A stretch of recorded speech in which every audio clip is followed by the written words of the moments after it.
Hello and welcome to the third session. Today we're going to talk about the organizational context, scoping, and legal and policy and ethical issues related to cyber and AI risk. So, first part is the organizational context and scoping. So, the first question we're going to answer here is what is organizational context? And it's related to the concept that the same technology can create a very different level of risk based on the organization. The conventional definition of their organizational context is the combination of internal factors and external factors that determine the nature, scope, and severity of risk associated with the given technology or activity. For example, let's imagine that we have two organizations and they are both using a chat GPT. Organization A is a mid-size tech company, excuse me, and the users are the marketing team, which are drafting an advertisement copy, and the data that is being shared with this chat GPT is generic product description. There is no personal identifier information or PII. The IT oversight is they have a dedicated security team and they have some approved vendor list. In terms of compliance, there is no specific sector. There is no sector specific regulation that applies to this organization. And if it fails, if the data get compromised in the chat GPT, the result could be embarrassing, but it has a low operational impact in the organization. So with all of this background, we can say that the risk level in this case is relatively low, usually bounded, and the data, if it's compromised, is usually low sensitivity, has a low sensitivity.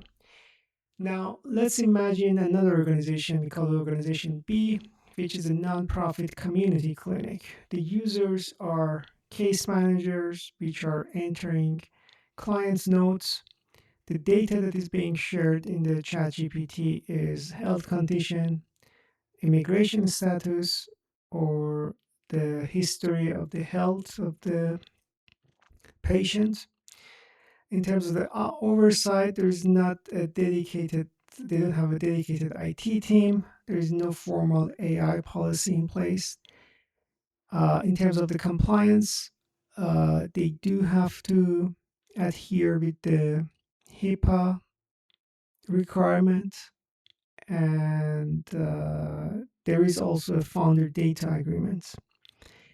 If the patient data get compromised using this chat GPT, it will be a issue of the privacy breach. The customer will lose the trust to this organization, and probably there will be some legal exposure associated with this. So with this, we can say that the risk level in this example is pretty high because we have some sensitive PII information. There is no governance, and uh, basically this will put the clients at risk and make them vulnerable. So we can see that how the two different organizations' background and context can determine a specific risk level, even if they are using the same tool. Moving on, we're going to talk about the organizational scoping. So scoping defines the boundary of the risk assessment that we are doing. Basically defines what is in and outside the scope. who is affected, and what resources exist. Uh, we're gonna look at the mission and context. Basically, uh, what's the organization purpose, who they serve, what would a failure mean, a data breach means to the stakeholder. We're gonna be looking at the AI adoption level, which is the organizational, if is the organization is exploring AI, is it consuming AI, is it fine tuning the AI, or is it building their own AI? In terms of assets and data, uh, what sensitive data exists? We want to know about that. We want to know also about who can access that data. Where is it stored? Is there any third party vendors that is associated with this data? And in terms of the resources and capacity, what are the budgets for the technical staff? What's the budget for security implementation that they can take? How many technical staff exist? And those belong to resource and capacity. In terms of the risk tolerance, we want to know what risk the organization can accept, what would be catastrophic, uh, what could damage the reputation of the organization. Is there any legal or operational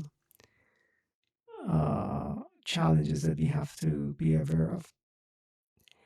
In terms of stakeholders, we have to know who are the stakeholders, who are the key actors.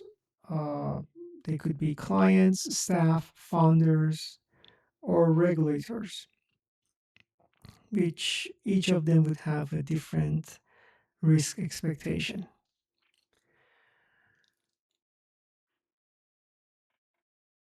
Um, Moving on, comparing the traditional cyber and AI risk uh, scoping in terms of traditional cyber scoping is in terms of the asset inventory. We usually deal with servers, computers, cloud services, data stores, or network devices. But in terms of the AI specific assets, we're going to talk about what kind of AI tools are in use, either approved or shadow, the APIs, the embedded models, and they are the kind of the assets that we will be discussing in terms of the AI. In terms of the data classification, traditionally we have things like PII, PHI, financial data, and different sensitivity tiers and handling rules associated with them. Uh, in terms of the AI, we do have training data, we have the prompt inputs, we have the outputs that are generated by the AI, and they could contain the sensitive data.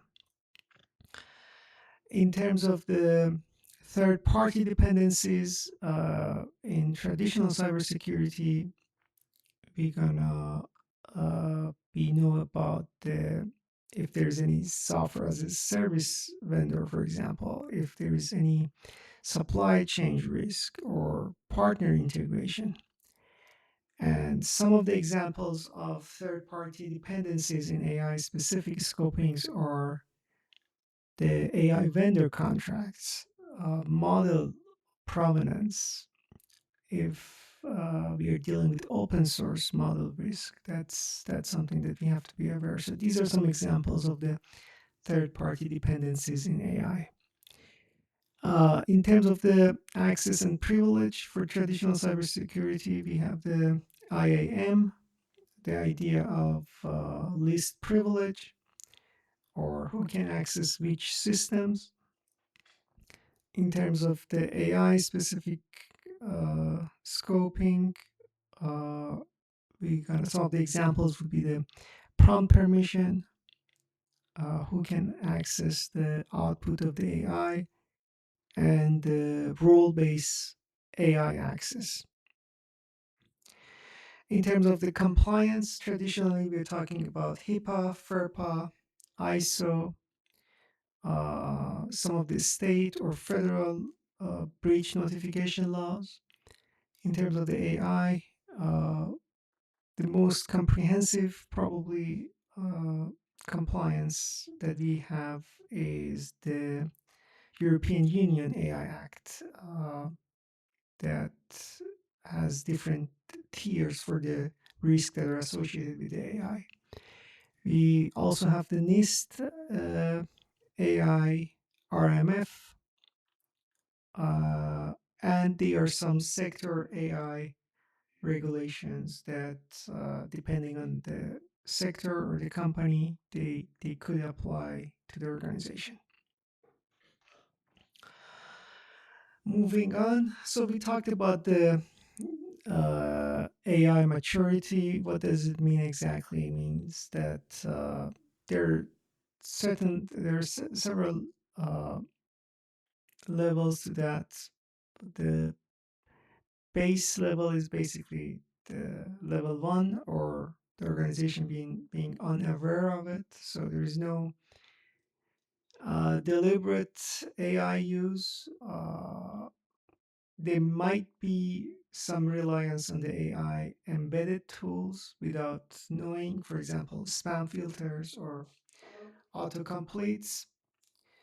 The level two is exploring, meaning that the staffs are exploring with AI tools informally. There is no policy or governance in place. Excuse me. The third level is adopting, meaning that some of the AI tools are formally in use. There is some basic policy emerging. Leadership is aware and is engaged of this. The next level is integrating, which means that the AI is embedded in the workflow.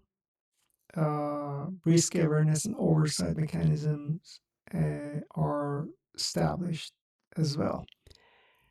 There is another level which is basically building, and that doesn't apply to this course, and that's for the big organizations that they are building their own AI tools. So moving forward, understanding the client organization.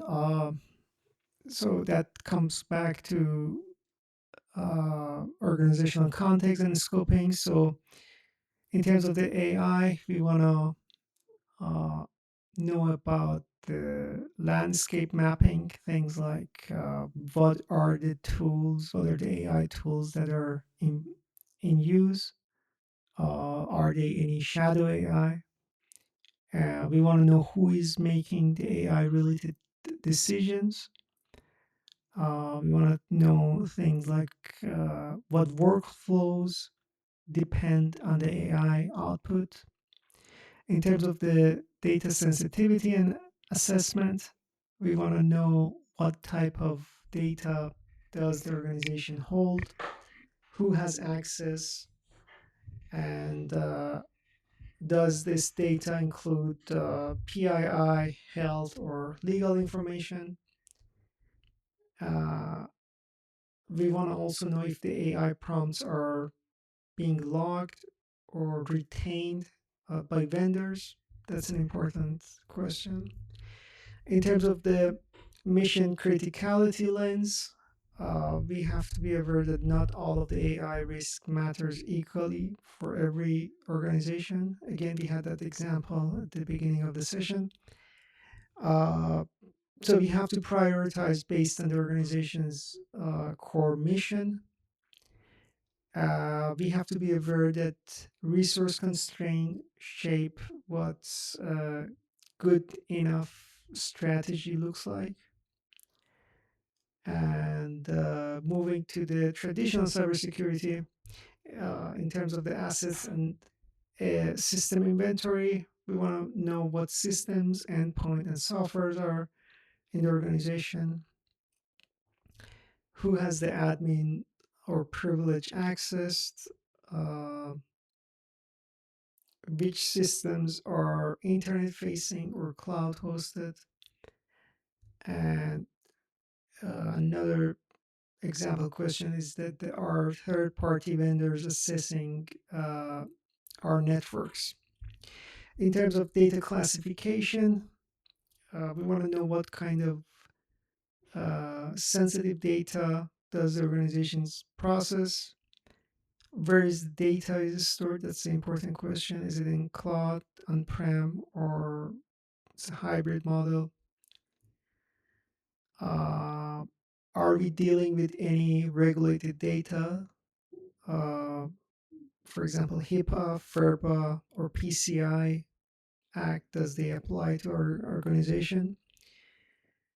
The other important question is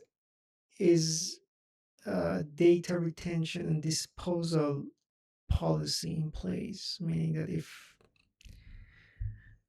data is not in use or if hardware is not in use, do we have a disposal policy to make sure that those datas or hardware information doesn't get to unauthorized people?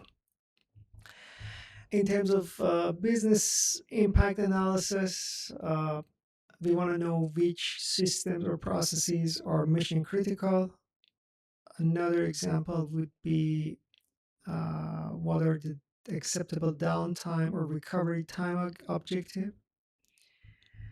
What would a breach or outage cost the organization? We want to know and categorize systems and impact based on the organization criticality. And examples of that would be, do they can we categorize them basically on, for example, NIST RMF? Uh, they have low, moderate, or high uh, criticality level. So those are the questions that we can ask when we assessing the organizations, the client organization. Uh, some more questions we kind of answered. We kind of asked those questions previously, but in terms of the understanding the current AI state, we want to know that again what kind of tools the organizations are currently use. Who is the person who makes those decisions about the AI? What kind of data does the organization collect, store, and process, and how sensitive it is? Uh, we want to ask, the have you experienced any security incident or data breach in the past 2 years? In terms of the AI risk tolerance and priorities, we want to know, uh, do you have like existing written policies around technology, data privacy, or AI? What is the organization risk tolerance? What would be the most damaging if uh, it goes wrong? And what are the most resource constrained areas that we have to be aware of? Is it staff time? Is it budget? Is it technical expertise? And and the last question that we have here for AI is, what AI use case would most advance your organization's mission? In terms of the traditional cybersecurity, so we discussed about it a little in the previous slide. We want to know what kind of systems, applications, and endpoints are in scope for this assessment. Uh, who manages the IT and security? Is it internal staff? Is it the managed service provider, or both? We want to know the security controls that are currently in place, for example, firewall, anti-malware, multi-factor authentications, or any backups in place. Uh, and we want to know also if the organization had any incident, audits, or pen tests in the last couple of years. In terms of the cybersecurity risk tolerance and priorities, some of the questions that we can ask is what are the existing security policy that we have? Do we have any acceptable use policy or incident response plan or other policies? For example, how the organization handled the bring your own device is a good question to ask here. In terms of if security breach happens, what would be the most damaging? What systems or data would be the most damaging if we have a security breach?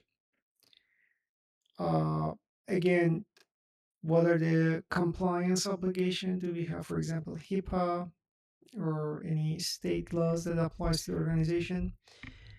And finally, the example that we have here is what is the budget and appetite for the or remediation over the next 12 months.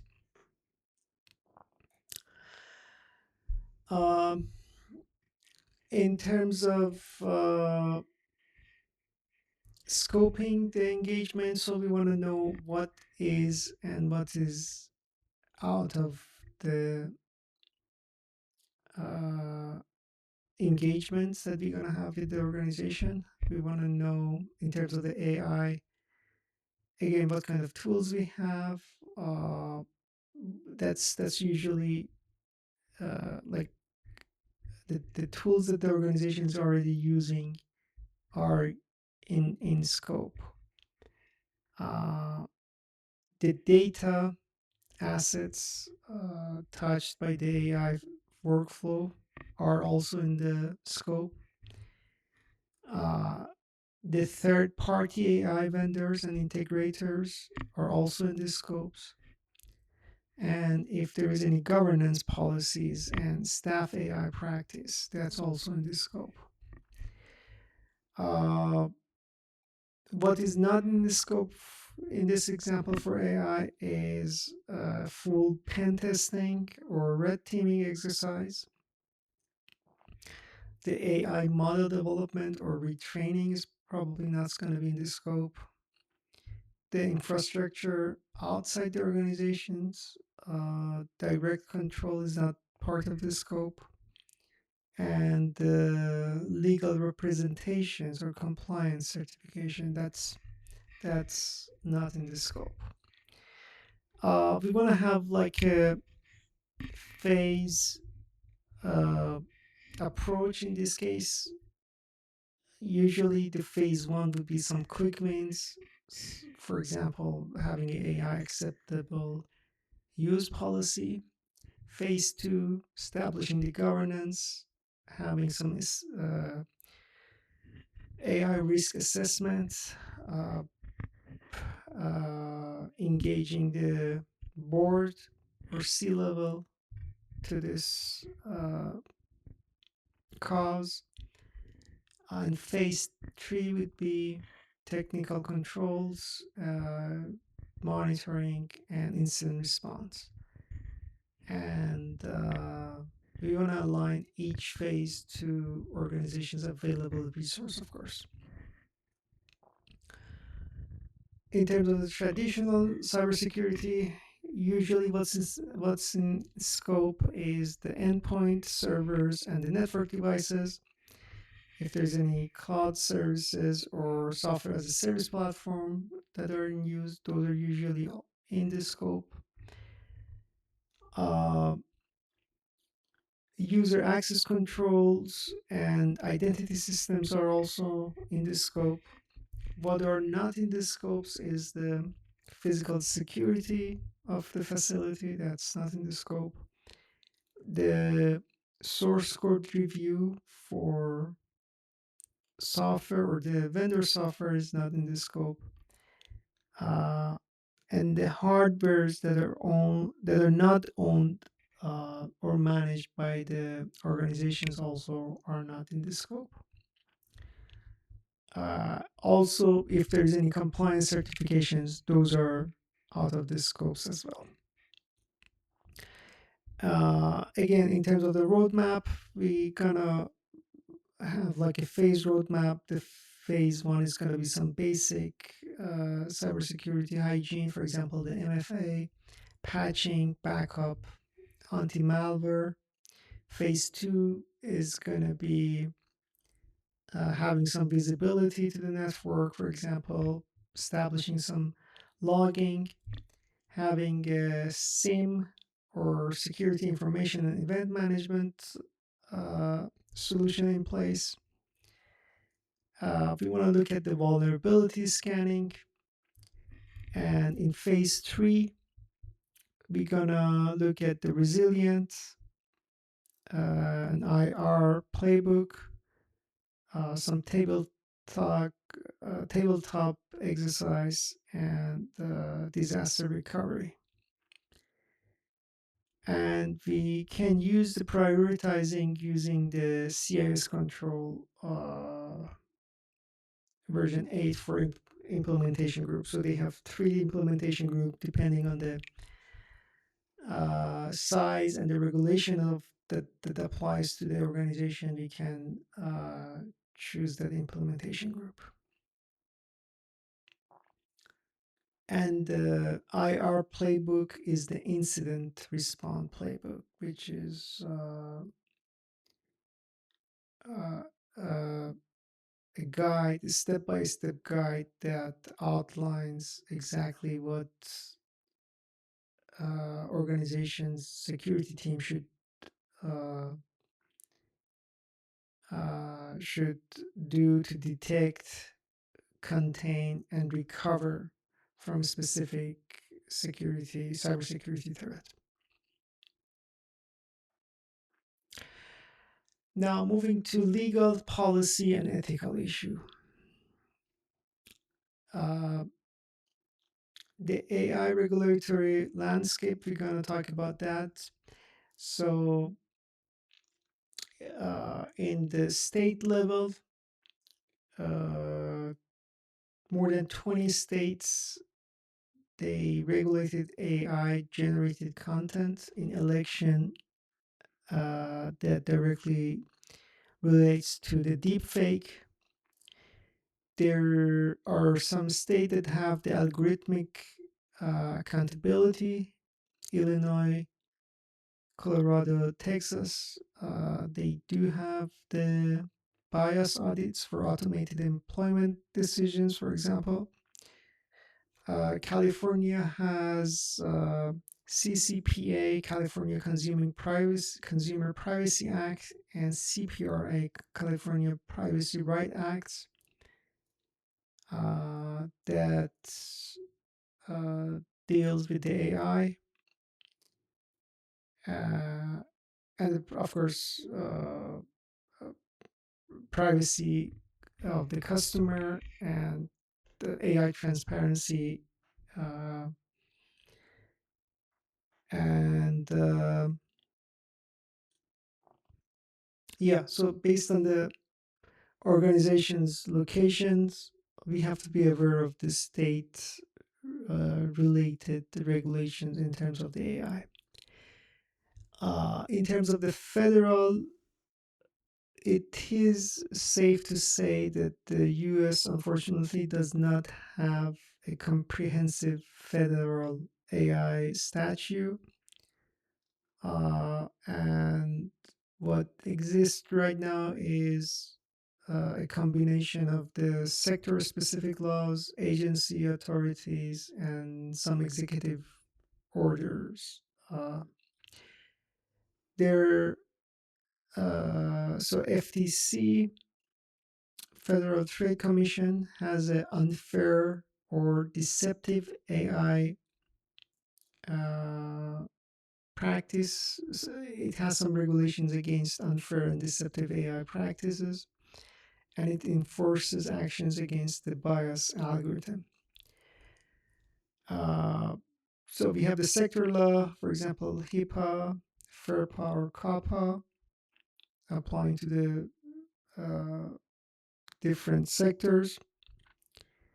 And we do have the presidential executive orders that are the executive branch directives shaping federal AI governance and security policy. Moving to international AI regulatory laws, the most comprehensive one that exists is probably the European Union AI Act, which has a tiered risk system, and based on the uh, level of the risk, it prohibits or allows certain use of AI. For example, the things that are prohibited are social scoring or real-time biometrics.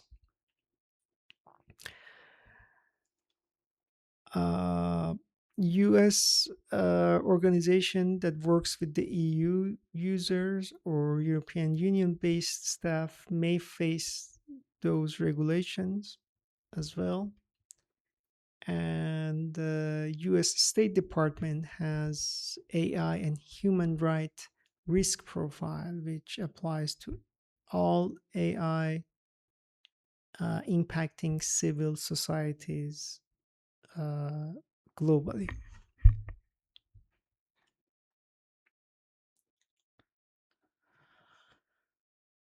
Okay, so we're going to talk about the cybersecurity legal and compliance obligation. Uh, so we have the sector laws, HIPAA, FERPA. So HIPAA states deals with the uh, protected health information, or PHI. Uh, the AI generated clinical notes, diagnostic tools, or chatbot handling the patient data are covered under the HIPAA, and the breach notification has to be done within the 60 days of finding about that breach. And if an organization doesn't adhere to these standards, they could find up to hundreds of millions of dollars based on the severity and the duration of these breaches.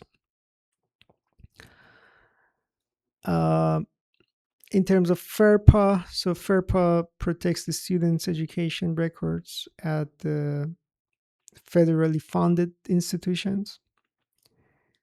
Uh, AI tutoring tools, grading algorithms, or LMS integration touching student data, they have to be uh, they have to be uh, in compliance with FERPA.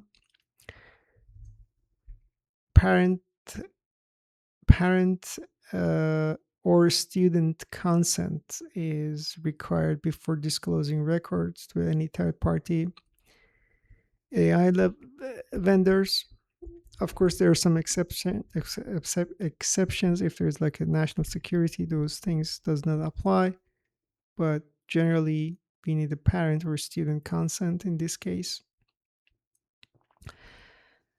And yeah, moving to state breach notification law.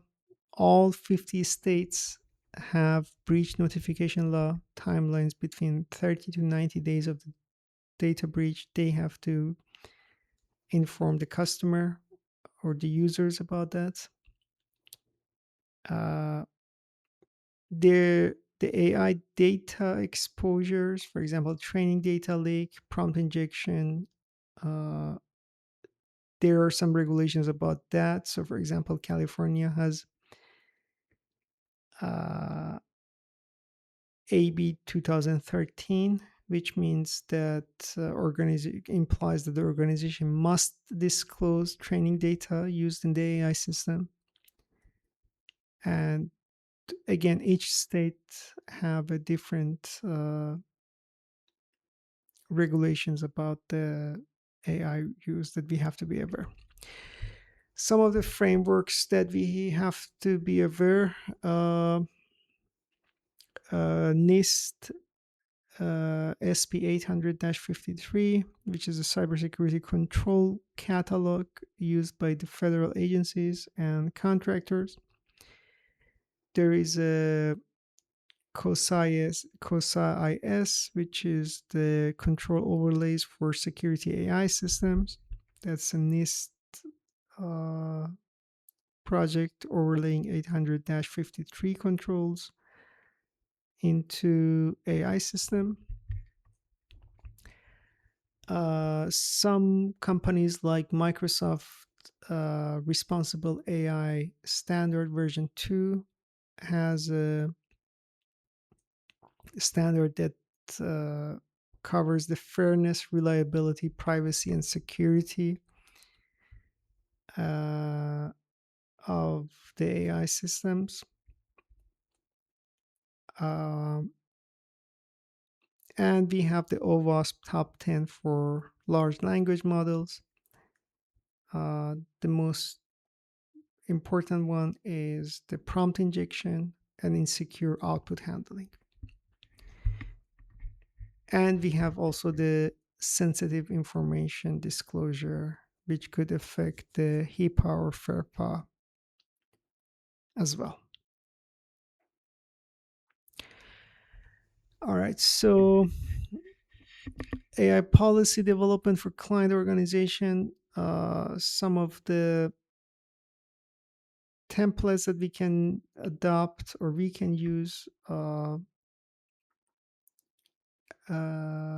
So we have to first answer the question why policies matter. So policy matters because they translate legal requirement into operational controls, and they define ethical exceptions for AI use, and they establish accountability and oversight. Uh, Examples from higher education. So there is a Harvard AI Code of Conduct. There is California State University Bakersfield Classroom Policy. There's UNC Charlotte AI Software Guidance. Those are some of the examples from higher educations. In terms of the client-facing policy, we have the NTEN Gen AI Use Policy Template. There is AI Governance Framework for Nonprofit by Afua Bruce. And there is AI Ethics for Nonprofit Toolkits by NetHope. So those are some templates that clients can adopt and adapt. Now we get to ethical dimensions of AI in the society. There is a seminal paper by Weidinger et al. And talks about the taxonomy of the, which is a taxonomy of the 6 risk domain for large language models. So the first one is discrimination and toxicity. Talks about AI and fairness. For example, if we have a AI system for hiring that biases through biases to a specific race or demographic that belongs to this category. Then we have there is a privacy and security. So an example would be an AI uh, exposing or uh, data. We have misinformation. Uh, for example, the deep fake, specifically close to the election time. Uh, Another category, another domain is the malicious actor, uh, a hacker or a certain uh, group of from a specific country could use AI for espionage or cyber attacks. There is human computer interaction, which talks about the uh, basically the effect on mental health of users who use the AI. And there is socioeconomic and environmental domain as well. For example, like right now, if we have a data center, if a data center wants to be built in the city, the price of water and electricity is gonna increase because of that. So that's one of the socioeconomic and environmental domains for AI.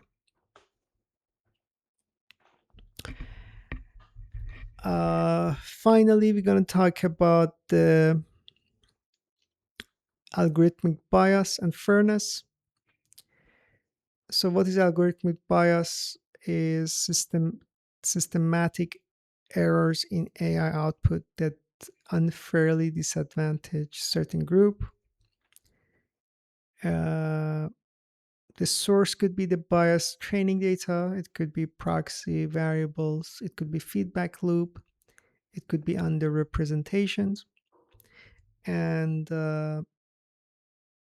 one of the things we have to be aware of it is bias can be invisible in aggregate metrics, but devastating in individual level, meaning that when we look at it at the higher level, for example, going back to that hiring AI agents, uh, if you look at the data, the input and the training data, it's doing exactly what it was trained for, but because of, for example, data demographic was incorrect, uh, we will have bias towards people with a certain race or zip code, for example, or gender. So why the bias and fairness matters for the organization? So uh, in this case, we are mainly working with the nonprofit, which serves the vulnerable population, uh, and they will be mostly harmed by bias systems. Uh, Again, using AI system for hiring, service delivery, or communication that could have bias risk. And we talked about it. There is a toolkit, AI ethic for nonprofit toolkit, or NetHope, which have fairness workshop material for client training. Some of the mitigation approach, we can have a bias and fairness testing before deployment. We can ask vendor for bias testing documentation.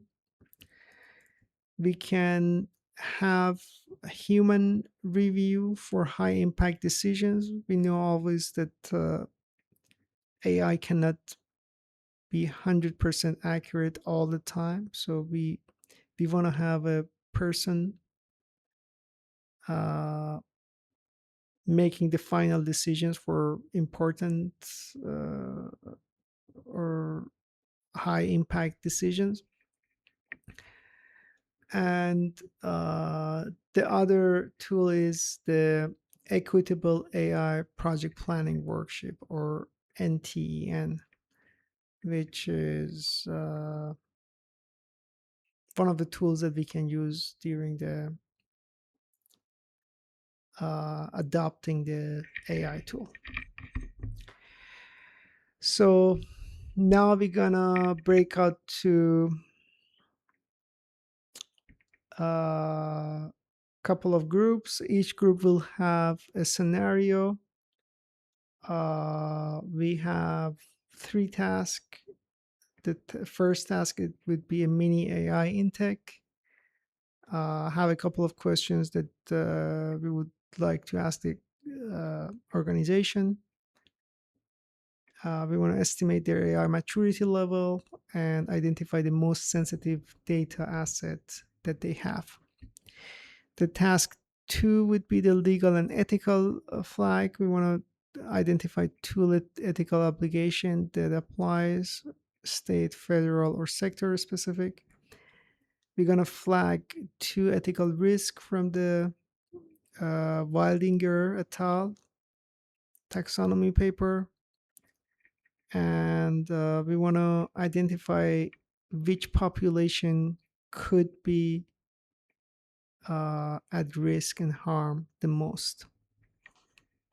And finally, the third task would be policy recommendation. We want to choose one policy template to recommend, for example, NTEN, Alpha, Bruce, or others. We want to identify the top three policy elements that the organization needs immediately. And we want to propose a scope boundary for the clinic engagement.